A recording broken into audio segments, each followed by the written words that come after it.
The first thing I do when I get up in the morning is get dressed, get myself ready so I feel positive for the rest of the day. Um, Make my grandmother breakfast, make sure she's okay. After that, I'll probably hop on the computer, do some art, make some tutorials so I don't slack on my artwork or any of that stuff or get like out of the mood to do what I love. I'll call a couple of my friends on FaceTime or family, make it feel like you're around your loved ones. That'll keep you like level headed. Try to stay productive. Do something that is just for you during the day, also, so you don't forget about yourself. And you can take some time to try to further your education. Go online, get some barbicide certificates, so when we open back up, everything will be safe for us to get back to work. Take care of yourself. So I spent most of the lockdown with my partner in our truck and our over the head camper. And we went to places that are not normally on a map, that aren't easily to find. Places where you have to go a little bit further, dig a little bit deeper because everything was shut down. So we live out of our truck and we can't really stay still. We're gypsies at heart, constantly on the move. And during this time, it was really a challenge to find places that were accessible for us. We also got really close to one another because you learn to really grow together, to find experiences that you can't run away when you're in a 4x4 space. And I got really lucky because we got to see wild horses, butterflies. We went to places where there had been no human interaction for like months and months and months, and the animals and nature was just thriving, and we got to also thrive and be a part of that. And it's an experience that I'll never ever be able to replace, and I'm very grateful for this whole experience. Traveling is part of my life for the past few years. It means freedom for me, but also discovering new countries and cultures, and I really miss it. Also, for me, as an expat working in a foreign country, it means to go home to reconnect with my family and friends. I'm in the US since November 2019, but literally 5 months later, the world turned upside down, restrictions were in place, and moving around freely became very difficult. And especially in this tough time, you want to be close to your family and friends. But for me, it was like having no perspective and don't know when I will be allowed to see them again. Luckily, restrictions ease more and more, and traveling becomes more available to the world. And I'm really looking forward to step on an airplane to see them very soon. But it was also a very tough time. And I really do hope that for each and everyone around the globe, that the world can reconnect really soon again. As a woman of color, I often hear, "You're strong, and you're strong enough to handle that. You can handle that. Why are you so upset?" As a child, I often heard, "Don't go against the grain, and don't do this, this, and this, and you won't get in trouble. Or if you do this and this and this, you'll stay out of trouble." As an adult, none of that stuff seems to line up. So I decided to take my minute and write a poem about how I'm feeling about the current climate of things. Looking at the world through different eyes, sometimes I sit back and say, why? Why does my skin offend both women and men before I can even say hi? Looking at the world through different eyes, my phone is my saving grace.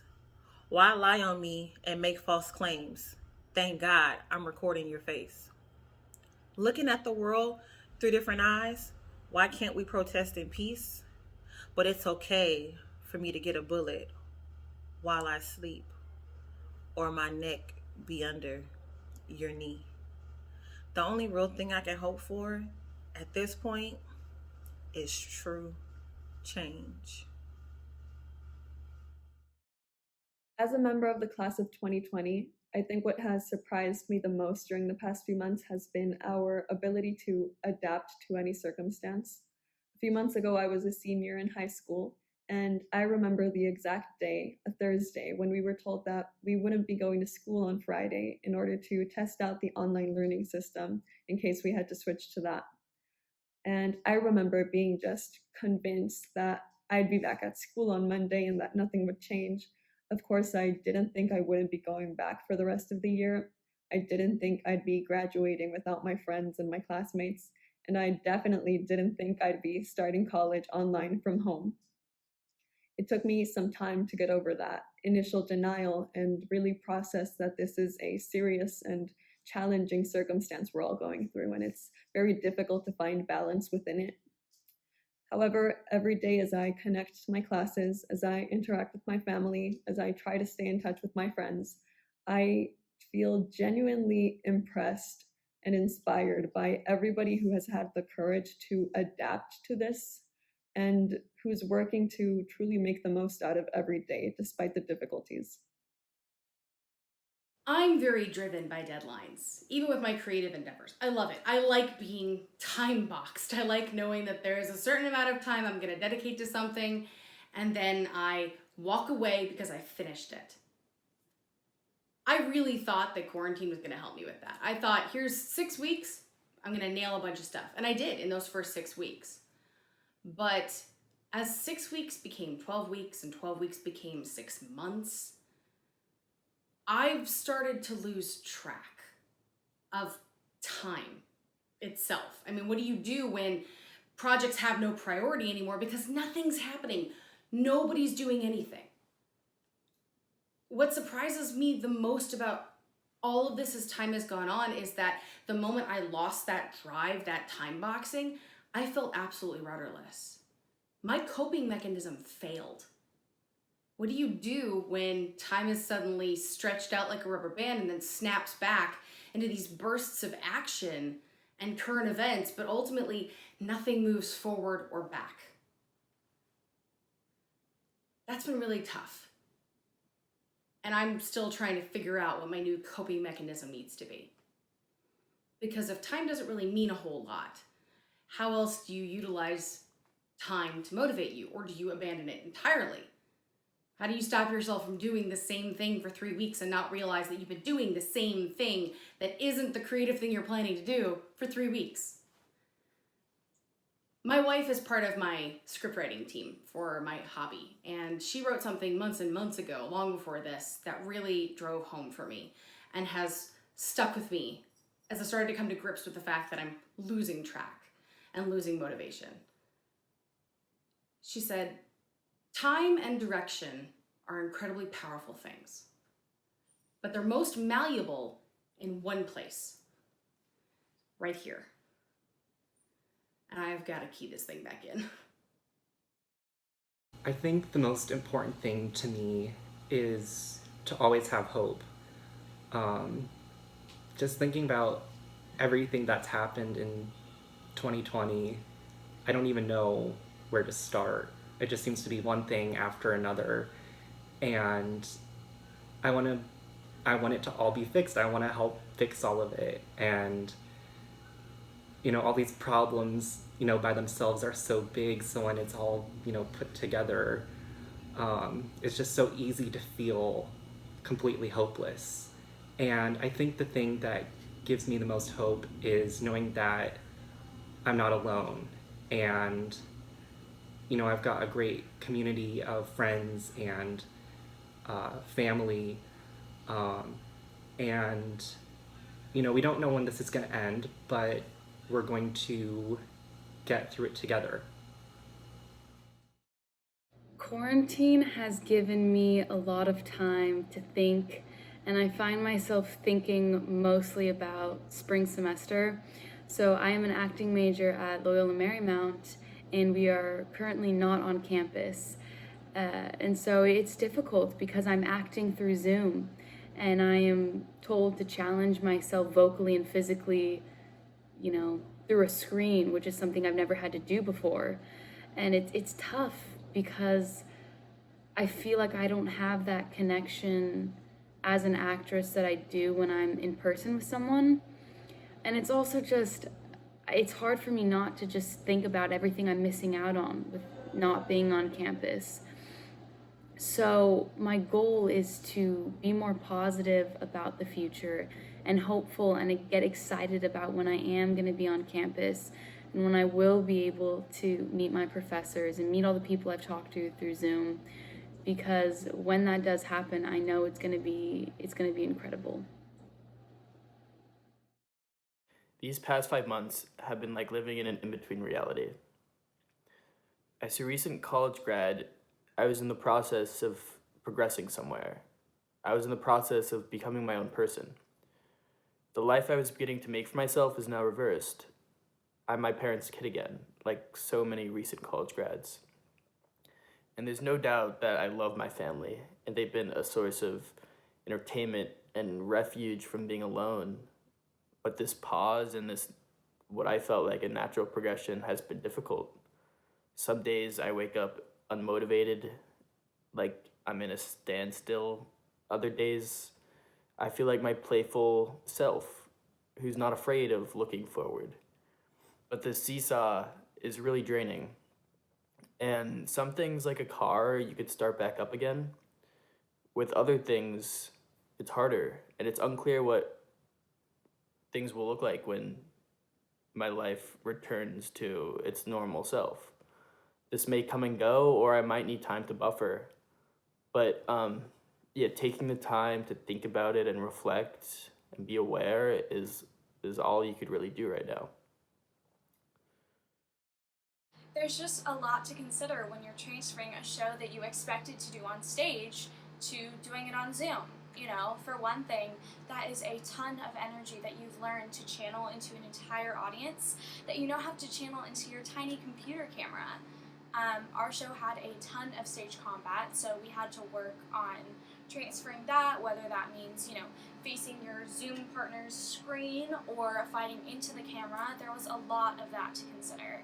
But in the end, I think it all worked out pretty well.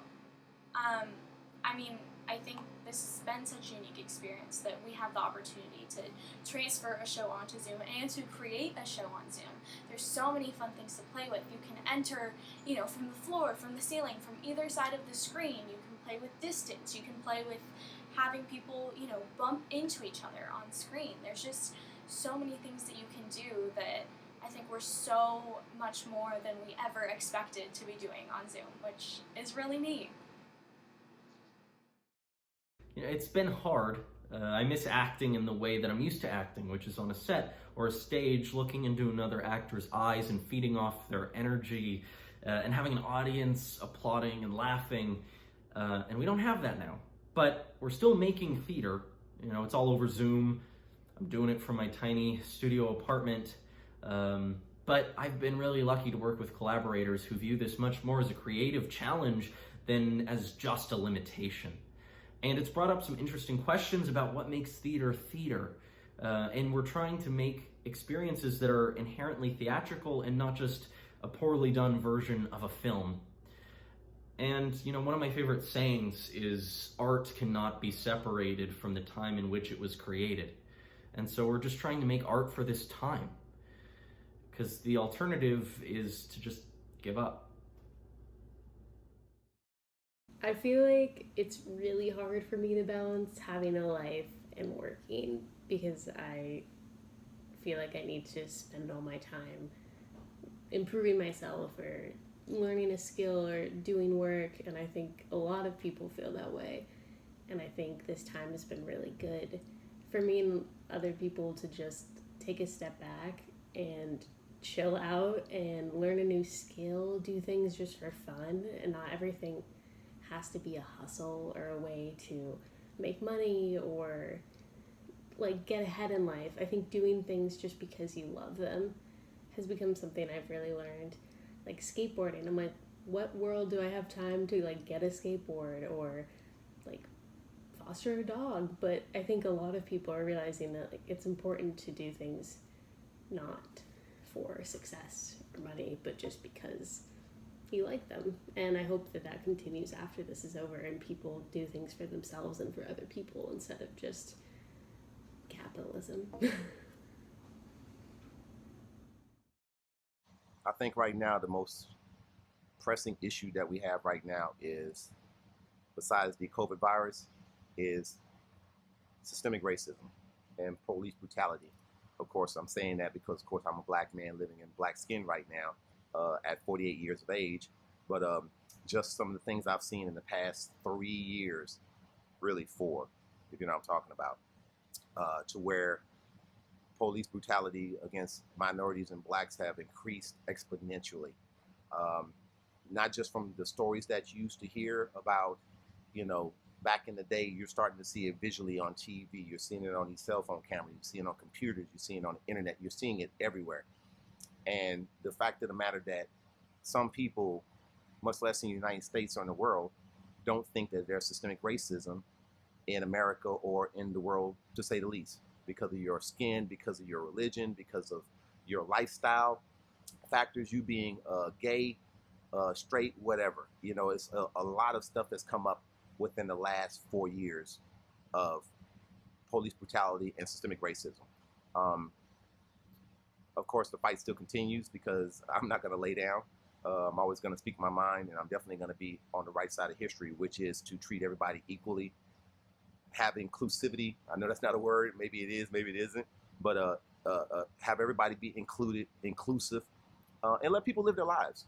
I think a lot of entitlement has come to where it's been, I'm going to tell you what you can do and what you can't do, or I'm going to ask you a question, why are you in this park, or why are you in this store, or why are you walking or jogging in this neighborhood? Being black, whether you're a woman or a man, you know, and being a black man myself, as I said before, being 48 years old, I think that is the most pressing issues we have right now. What's going to be interesting for me is once this passes, because it will pass, because minorities are not going to take systemic racism laying down, and we're seeing it right now with the protests. Some people call them riots, but the majority of the people call them protests. The people who call them riots are the ones that don't want to see change and don't like Black Lives Matter being painted on the ground because now it affects their sensibilities. But it's the truth. I was kind of forced to turn inward during lockdown. Living alone and suddenly going from 10 jobs to 0, I didn't really have much of an option. I had nothing but myself, and I had to be comfortable with myself alone. So I faced myself head on and got to know more about myself and fixed what needed to be fixed and accepted what needed to be accepted and did something about all of it and got myself to a better place. And I realize perhaps not everyone had that experience, but it was the only thing I could do. And I think now with the protests, we are experiencing something similar collectively on a much larger scale. There are very dangerous ideas in place within our society that now we have to look at.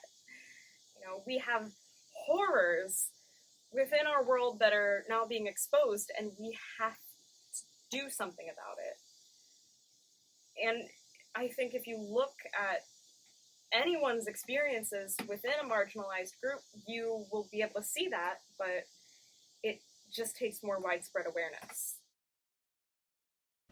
If I have learned anything in this year 2020, it's how fragile we and our democracy are. This pandemic has exposed how truly vulnerable we are to Mother Nature, and how easily it is for one person who is only interested in power and who wants to exploit a situation to ruin our democracy experiment in this country. We are all in this together, and we all have choices to make whether we want this to be a better country and a better world. What this year has also taught me is that I have to do more. I'm 63 years old, and I don't know how much more time I will have left. And if I don't use this time to make this world a better place and the world around me better, then I will have wasted my time. Now is not the time to rant on Facebook or yell at the TV. Now is the time to do something. When I was growing up in the 50s and 60s, Singapore was a place that was a million miles away, but I have lived there. I have traveled the world and gone to dozens of countries, and I understand that we are all interconnected, that we are all desperately relying on each other to make this a better world. The choice is up to us. If this message and the other messages on this site can make a difference in the world and help people change the world, then all the pain, all the suffering, all the fear, and all the hatred of this year will have been worth it. I only hope that I can do my small part, that I can help inspire others, and that we can all change the world. In the madness of 2020 and the push for racial equality, I feel my perspective gets lost, specifically that of being a so-called mono-minority, but also as a mixed-race American. Systemic racism has been a part of my life as long as I can remember. It's just disguised differently. And as a performer, when you don't fit into a neat category, sometimes you get discarded for not being Asian enough to be Asian or white enough to be white. And I don't want to discount the struggles of other minorities, but I don't want it to be forgotten that my grandparents, born in America, were stripped of their house and home and stuff and thrown into internment camps. And my family roots in America extend as far back as anybody that I know. And I just don't understand, why do I have to keep picking a category to belong to, and why does that category have to affect so much of my life so deeply? We're all mixed when you step far enough back, and pitting one minority against each other in the race for equality pretty much negates the whole concept of equality. I don't understand why American is not a race. I just finished working for the census, and why is it always hyphenated with American at the end? I'm proud of my heritage, but I also feel as defining ourselves by that is keeping us separated. And I am the norm and not the exception here. And I would like an America that reflects that.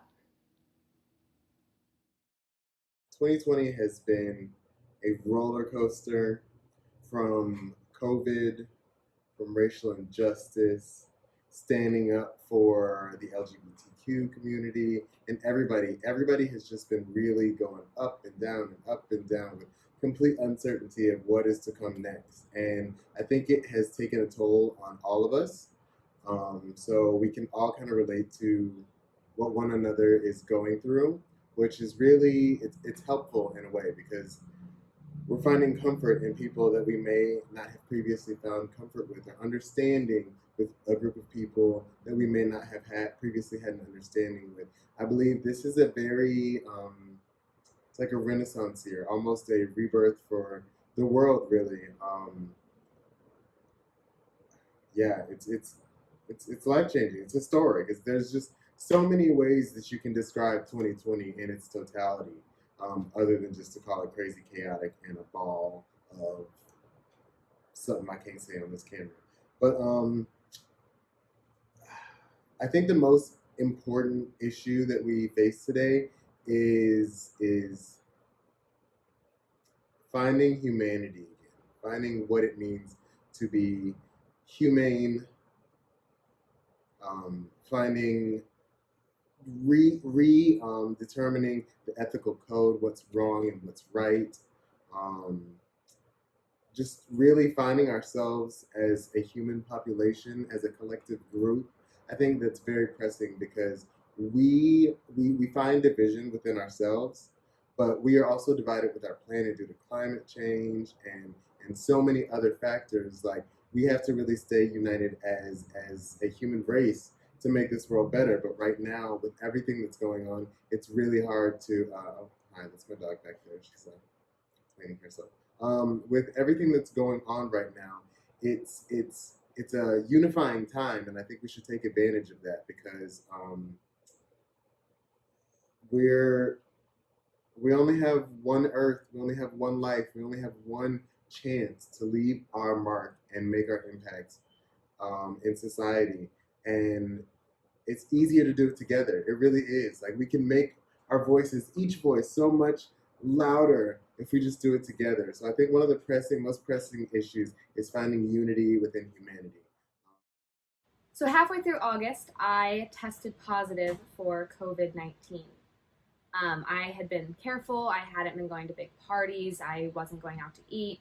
But I flew back from Kansas City to Los Angeles, and sure enough, a few days later, I got tested, and I was positive. I hadn't experienced any symptoms, and the only symptoms I then developed was loss of taste and smell. But I really didn't realize how many other stressful symptoms come along with COVID-19. I felt so guilty about infecting my roommate, and so nervous to tell my parents and unsure of where I was going to live, and the uncertainty of what symptoms might develop because you really never know.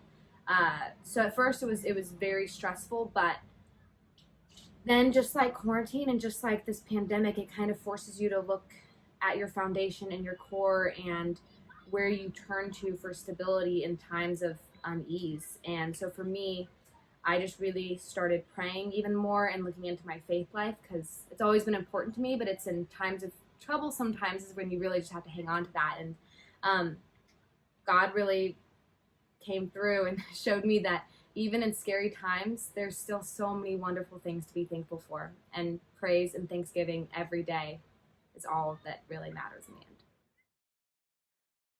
I'd like to think I'm a very positive person, um, but times like these can really test that positivity. I mean, I try to say that tomorrow will be better, and this will all eventually be over, and it will, I think. But um, you know, things happen to people close to you, and some people that you don't even know, and you hear about it, and you hear all these horrible things, and it's very hard to keep that faith. I mean, my brother just recently had to go in and get a COVID test because he was exhibiting symptoms, and that terrifies me. And even though I'm sure he's fine, I have to think about that. But throughout it all, I can't lose this positivity that it's gonna get better. that that at the end of the day, um, we will all come back around. I think life goes in a circle, and you'll have ups and you'll have downs, but we'll always find balance. I just hope we find that balance soon. As weird as this sounds, the thing that I miss most right now is my family yelling and screaming at each other. I come from a big Greek-Irish family, and growing up, weekend get-togethers were a normal occurrence. There was always something to celebrate, and when there was, we would go to my cousin's house. And I remember my family just yelling and screaming and laughing with each other about memories from the past, and it would get so loud that it would reach a point where you couldn't even understand what anybody was saying anymore. In those moments, I remember just taking a step back and thinking about how important my family is in my life and how big of a support system they are to me. Right now, we haven't been able to see each other ever since quarantine happened. It's been very difficult because, as I said, my family is such a big part of my life, so not being able to see them has been difficult on me. But I know it's for the best, and I just keep reminding myself that hopefully someday soon we'll be able to do these get-togethers again, and I'll be able to hug them and just bask in the cacophony of noises that comes with seeing my family, and for that I absolutely cannot wait. What'll I do when you are far away and I am blue? What'll I do? What'll I do when I am wondering who is kissing you? What'll I do? What'll I do with just a photograph to tell my troubles to? When I'm alone with only dreams of won't come true. What'll I do?